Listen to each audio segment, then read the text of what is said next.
Hey, Frank and Arlo. Greetings from Tomoka State Park. I knew there were too many parks in there. Outside of Ormond Beach, Florida. It's beautiful.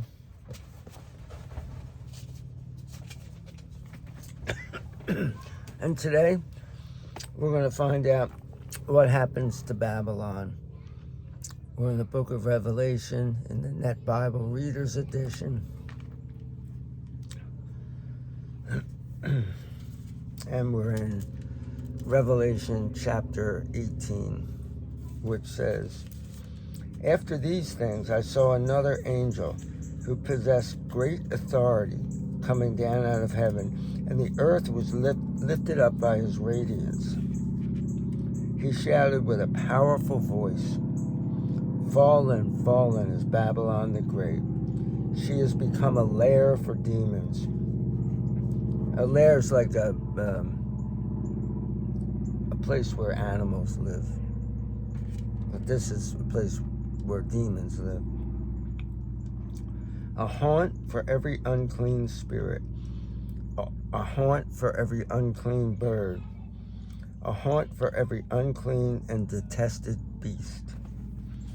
For all the nations have fallen from the wine of her immoral passion, and the kings of the earth have committed sexual immorality with her, and the merchants of the earth have gotten rich from the power of her sensual behavior. Then I heard another voice from heaven saying, 'Come out of her, my people, so you will not take part in her sins, and so you will not receive her plagues.'" I suspect it's not going to come out well for Babylon, because her sins have piled up all the way to heaven, and God has remembered her crimes. And it's interesting because the Tower of Babel is probably something that happened right there at Babylon. It's not a coincidence that Babel and Babylon sound so similar. And the Tower of Babel was something that men tried to build a stairway to heaven, like a tower that would go all the way into the heavens. "Repay her the same way she repaid others. Pay her back double corresponding to her deeds. In the cup she has mix double the amount for her." So she's mixing the wine. And back then a lot of times the water wasn't able to just be drunk. So you would mix wine with it to disinfect it. But she's mixing up like a potion, a sexually immoral potion. "As much as she exalted herself and lived in sensual luxury, to this extent give her torment and grief, because she said to herself, 'I rule as queen and am no widow. I will never experience grief.' For this reason she will experience her plagues in a single day, disease, mourning, and famine, and she will be burned down with fire, because the Lord God who judges her is powerful.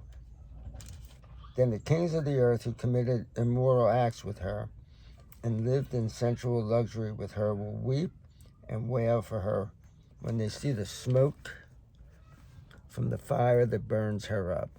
They will stand a long way off because they are afraid of her torment, and will say, 'Woe, woe, O great city, Babylon, the powerful city, for in a single hour your doom has come.'"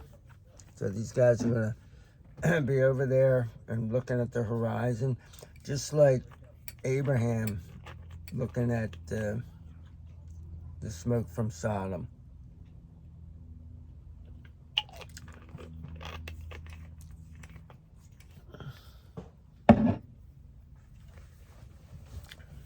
And we'll get to that in the book of Genesis.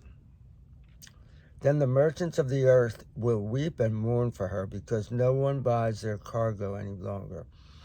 Cargoes such as gold, silver, precious stones, pearls, fine linen, purple cloth, silk, scarlet cloth, all sorts of things made of citron wood, all sorts of objects made of ivory, and ivory is from an elephant tusk.